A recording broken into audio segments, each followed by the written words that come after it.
Hey, John from Mighty here, and in this video, I'm excited to walk through our new reflection download block. This is one of our new blocks that allows you to take all of your reflection questions that you've added throughout your course and be able to have a single reflection download at the end that would accumulate all of your questions, as well as would support your ability to have a custom PDF template, which I've talked about in my last video. So I'm going to go ahead and dive through exactly how that works and how to get it started.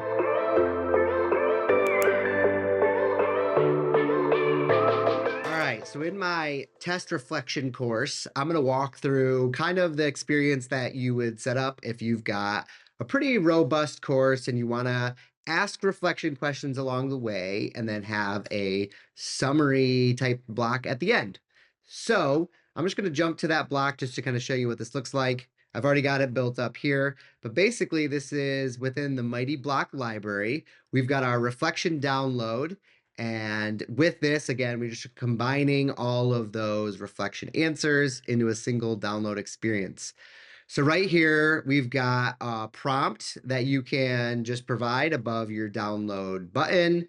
And you can, just like in our normal reflection experience, you can update the file name and you can flip between either auto-generated or a custom template. In this example, I did upload a custom template. And you can go through and map out either the course title or all of the different questions that you've got to the different form fields that have been uploaded with a custom form fillable PDF. Check out my other video if you want to see how to build those. You also have the ability to just use the auto-generated, and in there you just choose which of the questions that you want them to be able to download. So let's say you've asked like 5 questions along the way, but you really only accumulate 3 of the 5. You can just turn off certain questions if you want. Then there's a nice little post download at the end.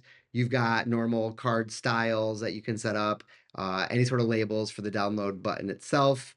And then for overriding the button style, you could make that, text left, or sorry, the left aligned, right aligned, full width. You can kind of play with all that. So however you want to build out your download. But as we jump across the course, let's just kind of walk through this user experience. So maybe lesson 1, you've got some text or videos or whatever, and then you're going to ask a question 1 of 1 or question 2 of 1. So you can just ask as many as you want.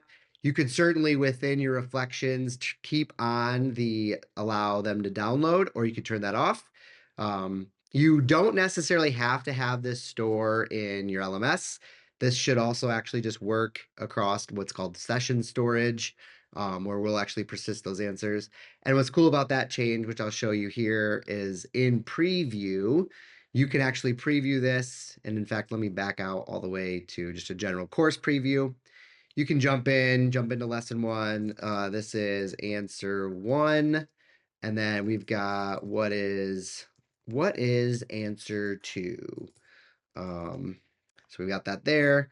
You can jump to your next lesson. And then this is a new update, but unlike before, you can actually go back and in preview, see what you had entered. Because again, we're using some session storage functionality to persist some of that information, all tied to the specific block ID or what have you. When you close your tab, that'll get cleared out. But this would allow you to either during review or during preview, or if you publish it for web, all of this functionality still persists. So that way, when you get to the end of your course and you have to download all of your answers, all that information is readily available to be downloaded. So now we jump to the summary side of things. You hit download, that will build out our reflection, and there's kind of those answers that we had entered in. So super straightforward. There's really not a lot of crazy customizations or things that you have to do. I would encourage you to just put this towards the end or after all the reflection questions that have been answered. Lots of robust settings between auto generate as well as the PDF template. So full functionality there that you would certainly want. So excited for you guys to check this out. Let me know what you think and if you want any future updates to it.